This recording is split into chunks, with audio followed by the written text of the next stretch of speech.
ನಮಸ್ಕಾರ ಸರ್. ಗೌಡ್ರೆ ನಮಸ್ಕಾರ ಗೌಡ್ರೆ. ನಮಸ್ಕಾರ ನಮಸ್ಕಾರ. ಈಗ ಜಸ್ಟ್ ನೋಡಿ 100 ವರ್ಷ ಆಯಸ್ಸು ನಿಮ್ಗೆ. ಈಗ ಜಸ್ಟ್ ನಿಮ್ಮ ಬಗ್ಗೆನೇ ಮಾತಾಡ್ತಾ ಇದ್ವಿ. ನಾನು ಹೇಳ್ತಾ ಇದ್ದೆ ಶಿವಲಿಂಗೇಗೌಡರಿಗೆ ಎಲ್ಲ ಮಾತು ಕೊಟ್ಬಿಟ್ಟಿದ್ದಾರೆ. ಈ ಸರಿ ಏನಾರ ಅವ್ರಿಗೆ ತಪ್ಸಿದ್ರೆ ಅವ್ರ ಬಾಯಲ್ಲಿ ಎಷ್ಟು ಸಿಟ್ಟು ಬರ್ತದೋ ಗೊತ್ತಿಲ್ಲ, ಯಾವ ಮಾತು ಬರ್ತದೋ ಗೊತ್ತಿಲ್ಲ, ಲೆಫ್ಟ್ ರೈಟ್ ಯಾರಿಗೆ ತಗೋತಾರೋ ಗೊತ್ತಿಲ್ಲ ಅಂತ ಹೇಳ್ತಾ ಇದ್ದೆ ಗೌಡ್ರೆ. ಹಾಂ ಗೌಡ್ರೆ, ಯಾರ ಫೋನ್ಗೆ ಹೇಳಿದಾರ ಗೌಡ್ರೆ? ಏನಾರ ಭರವಸೆ ಕೊಟ್ಟಿದ್ದಾರಾ? ಏನು ಗೌಡ್ರೆ, ಏನು ಕತೆ? ಏನಿಲ್ಲ ಸರ್, ನೋಡ್ಬೇಕು ಸರ್. ಇದು ಏನು ದಿವಸ ಹೋಗ್ತಲೇ ಇದೆ ಮುಂದಕ್ಕೆ.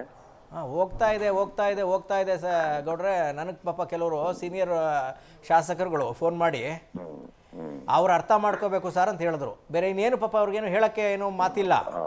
ಹೌದು, ಅವ್ರು ಅರ್ಥ ಮಾಡ್ಕೋಬೇಕು ಅಂತ ಒಂದೇ ಒಂದು ಪದ ಹೇಳ್ತಾ ಇದ್ದಾರೆ. ಹೋಗ್ಲಿ, ಈ ವಾರದಲ್ಲಿ ಏನಾರು ಆಗ್ಬೋದಾ ಗೌಡ್ರೆ? ಇಲ್ಲ, ಆಗುತ್ತೆ. ಗುರುವಾರ ಆಗುತ್ತೆ. ಗುರುವಾರ ಗ್ಯಾರಂಟಿ ಆಗುತ್ತೆ. ಗುರುವಾರ? ಹೌದು. ಅದೇ ಗವರ್ನರ್ ಏನೋ 2 ದಿನ ಊರಿಗೆ ಹೋಗ್ತಾ ಇದ್ದಾರೆ. ಸ್ವಲ್ಪ ಶಾಸ್ತ್ರ ನೋಡ್ತಾರಲ್ಲ, ಅವ್ರಿಗೆ ಗುರುವಾರ ಆಗ್ಬೇಕು ಅನ್ನೋದಿದೆ. ಗುರುಪೂರ್ಣಿಮೆ ಇರ್ಬೇಕಲ್ಲ ಗೌಡ್ರೆ ಅವತ್ತು? ಗುರುವಾರ ಗುರು ಪೂರ್ಣಿಮೆ. ಬಹುಶಃ ಆ ಥರ ಏನೋ ಇರಬೇಕು. ಗವರ್ನರ್ ಬೇರೆ 2 ದಿನ ಏನೋ ಊರಲ್ಲಿ ಇರಲ್ವಂತೆ. ಅದೇ ಗವರ್ನರ್ ಏನೋ ಗುರುವಾರ ಬರ್ತಾರಂತೆ, ಅದಕ್ಕೆ ಗುರುವಾರ ಇಟ್ಟಿದ್ದಾರೆ. ಮತ್ತೇನು ಗೌಡ್ರೆ, ಕ್ಷೇತ್ರದ ಜನ ಹೇಗೆ ಏನು ಆಸೆ ಪಡ್ತಾ ಇದ್ದಾರೆ ಅದನ್ನಾರು ಹೇಳ್ಬೋದಾ? ಜನ ಆಸೆ ಪಡ್ತಾ ಇದ್ದಾರೆ. ಜನದ ಆಸೆ ಇರುತ್ತಲ್ಲ, 4 ಸಾರಿ ಶಾಸಕರಾದ್ಮೇಲೆ ಒಂದ್ಸರಿ ಆಗ್ಬೇಕು. ಬುಧವಾರ ಇದೆ ಸರ್ ಗುರುಪೂರ್ಣಿಮೆ, ಅದಕ್ಕೋಸ್ಕರ ಹೇಳ್ತಾ ಇದ್ದಾರೆ. ನೋಡ್ಬೇಕು ಸರ್. ನೀವು ಪಾಪ ಈ ಎಕ್ಸಾಮ್ನ ಒತ್ತಡದಲ್ಲಿರುವ ಸ್ಟೂಡೆಂಟ್ ತರ ಇದ್ದೀರಿ. ನಾವು ಬೇರೆ ಬೇರೆ ಪ್ರಶ್ನೆ ಕೇಳಕ್ಕೂ ಆಗೋದಿಲ್ಲ. ಅದೇ ಕರೆಕ್ಟ್. ಪಾಪ ನೀವು ಹೇಳಕ್ಕೂ ಆಗಲ್ಲ, ಕೇಳಕ್ಕೂ ಆಗೋದಿಲ್ಲ. ಅಶೋಕ್ ಪಟ್ಟಣ್ ಅವರು ಲೈನ್ ಅಲ್ಲಿ ಇದ್ದಾರೆ ಸರ್. ಪಟ್ಟಣ್ ಅವರು ಇದಾರೆ ಗೌಡ್ರೆ? ಹಂಗೆ ಇರಿ, ಪಟ್ಟಣ್ ಅವ್ರು ಮಾತಾಡ್ಸೋಣ. ಪಟ್ಟಣ್ ಸರ್ ನಮಸ್ಕಾರ. ನಮಸ್ಕಾರ, ಹೇಳಿ ಸ್ವಾಮಿ. ಹೇಗಿದ್ದೀರಾ ಸರ್? ಚೆನ್ನಾಗಿದ್ದೀನಿ ಸ್ವಾಮಿ. ನಾವು ಶಿವಲಿಂಗೇಗೌಡರು ಎಲ್ಲ ಚೆನ್ನಾಗಿದ್ದೀವಿ. ಎಲ್ಲ ಚೆನ್ನಾಗಿದ್ದೀರಾ? ಬಟ್ ಏನು ಗೊತ್ತಾ, ನೀವು ಶಿವಲಿಂಗೇಗೌಡರು ಮಂತ್ರಿ ಆಗಿ ನೋಡೋದನ್ನ ಆಸೆ ನಮಗೆ. ಜೊತೆಗೆ ನೋಡಿ, ಈಗ ಕಾಂಬಿನೇಷನ್ ಚೆನ್ನಾಗಾಯ್ತು. ನೀವು ಮಂತ್ರಿ ಆಗೋದನ್ನು ನೋಡಬೇಕು ಅಂತ ಆಸೆ. ನೀವಿಬ್ರು ಎಷ್ಟು ಆಕ್ಟಿವ್ ಲೀಡರ್ಸ್ಗಳು ಕಾಂಗ್ರೆಸ್ ಅಲ್ಲಿ ಅಂತ ಹೇಳಿದ್ರೆ, ನೀವು ವಿಪ್ ಆಗಿ ಎಷ್ಟು ಸಕ್ರಿಯವಾಗಿ MLA-ಗಳನ್ನೆಲ್ಲ ಒಂದುಗೂಡಿಸ್ತಾ ಇದ್ರಿ. ಆಮೇಲೆ CM ಸುತ್ತ ಒಂದು ರೀತಿಯ ನೀವೇನು ಕಮಾಂಡರ್ ತರ ನಿಂತು ಪಾಪ ಎಲ್ಲರನ್ನು ಮ್ಯಾನೇಜ್ ಮಾಡ್ಕೊಂಡು ಅವ್ರನ್ನ ಕರೆದು ಇವ್ರನ್ನ ಕರೆದು ಮೀಟಿಂಗ್ ಮಾಡಿಸೋದು ಇತ್ಯಾದಿ ಮಾಡ್ತಾ ಇದ್ರಿ. ನಮ್ಮ ಶಿವಲಿಂಗೇಗೌಡರಂತೂ ಸೆಷನ್ ಅಲ್ಲಿ ನಿಂತ್ರೆ ಎದುರುಗಡೆ BJP ಅವರ ಬೆವರಿಳಿಸ್ಬಿಡ್ತಾ ಇದ್ರು. ಯಾಕಾರು ಬಂದು ಕೂತ್ನೋಪ ಅನ್ನೋ ತರ. ಶಿವಲಿಂಗೇಗೌಡರು ಮಾತಾಡಿದ್ರೆ ಪಬ್ಲಿಕ್ ಅಪ್ರಿಷಿಯೇಷನ್ ಜಾಸ್ತಿ ಶಿವಲಿಂಗೇಗೌಡರಿಗೆ. ಬಹಳ ಚೆನ್ನಾಗಿ ಮಾತಾಡ್ತಾರೆ. ನಿಜ.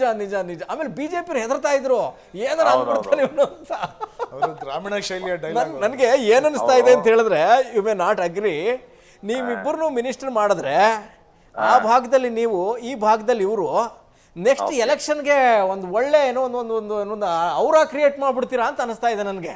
ಅದು ಹೈಕಮಾಂಡ್ ಅವರು ಅದನ್ನ ಅರ್ಥ ಮಾಡ್ಕೊಂಡು ಮಿನಿಸ್ಟ್ರಿ ಮಾಡಿದ್ರೆ ಪಕ್ಷಕ್ಕೆ ಒಳ್ಳೇದು. ಇಲ್ಲ ಅಶೋಕ್ ಸರ್, ಹೈಕಮಾಂಡ್ ಅಲ್ಲ, ನಿಮ್ಮ ಲೀಡರ್ಗಳು ಅರ್ಥ ಮಾಡ್ಕೋ. ಪಾಪ ಅವ್ರಿಗೆ ಏನು ಗೊತ್ತಾಗುತ್ತೆ ಸರ್, ಹೇಳ್ಬೇಕಲ್ಲ ಸರ್. ಇವ್ನು ಇಂಥ ಫೈಟ್ರು, ಈ ಕೆಲ್ಸಕ್ಕೆ ನಮ್ಗೆ ಬೇಕಾಗ್ತಾನೆ ಅಂತ ಇವ್ರು ಕನ್ವೆ ಮಾಡ್ಬೇಕಲ್ಲ ಸರ್. ಹೌದೌದು, ಅದು ಕರೆಕ್ಟ್. ಗೌಡ ಸರ್, ನೋಡೋಣ, ಮಾಡ್ತಾರಂತ ಎಕ್ಸ್ಪೆಕ್ಟ್ ಮಾಡಿದೀವಿ. ಗೌಡ್ರೆ ಸರ್, ಮಾತಾಡಿ ಗೌಡ್ರೆ ನೀವು. ಸರಿ ನೀವೇ ಮಾತಾಡ್ತಾ ಇದ್ದೀರಿ ನಮ್ಮ ಪರವಾಗಿ. ಹೌದೌದು ಸರ್, ಹೌದೌದು. ಇಲ್ಲ, ಯಾಕೆ ಅಂತ ಹೇಳಿದ್ರೆ, ಇದೇನು ನಮ್ಮ ಪಾರ್ಷಿಯಲ್, ನೀವೇನು ನಮ್ಮ ಜೊತೆ ಮಾತಾಡ್ತಿದ್ದೀರಿ ಅಂತ ಮಾತಾಡ್ತಿರೋದಲ್ಲ. ನೀವು ನಿಜವಾದ ಏನು ಗೊತ್ತಾ, ಜನರನ್ನ ರಂಜಿಸುವ, ಜನರನ್ನ ರೀಚ್ ಆಗುವ ಲೀಡರ್ಗಳು ನೀವಿಬ್ರು. ಮುಖಸ್ತುತಿ ಹೇಳೋ ನಮ್ಗೆ ಜಾಯಮಾನವೇ ಬಂದಿಲ್ಲ. ಅಶೋಕ್ ಪಟ್ಟಣ್ ಅವ್ರ ಜೊತೆ ಮಾತಾಡಿರಿ, ಅವ್ರು ಎಷ್ಟು ಕ್ಯಾಲಿಬರ್ ಇದ್ದಾರೆ. ಕರೆಕ್ಟ್. ಅವ್ರಿಗೂ ಜನಗಳನ್ನ ಹೋಲಿಸ್ಕೊಳ್ಳುವಂತ ರೀತಿ, ನೀತಿ, MLA-ಗಳನ್ನ ಮೇಂಟೈನ್ ಮಾಡೋದು ಎಲ್ಲ ಇದೆ. ಹೌದು, ಮಾಡ್ಬೇಕು. ನಮ್ಮಂತರ್ಗಳನ್ನ ಮಾಡಿದ್ರೆ ನಾವು ಪಾರ್ಟಿಗೆ ಅಸೆಟ್ ಆಗಿರ್ತೀವಿ.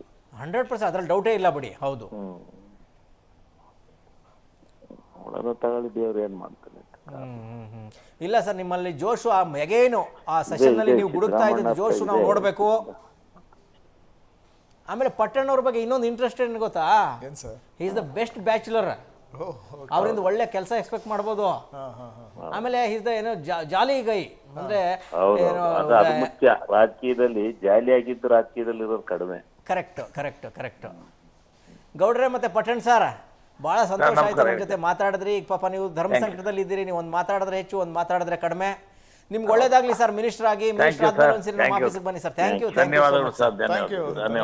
ನಾನು ಮುಖ್ಯಮಂತ್ರಿಗಳಿಗೆ ಮತ್ತೆ ರಾಹುಲ್ ಗಾಂಧಿ ಅವ್ರಿಗೆ ನಮ್ದೊಂದು ಅಪೀಲ್ ಇದೆ. ಈ ಥರದ ಲೀಡರ್ಗಳನ್ನ ಮಿನಿಸ್ಟರ್ ಮಾಡಿ ನೋಡಿ ಹೋಗ್ಲಿ.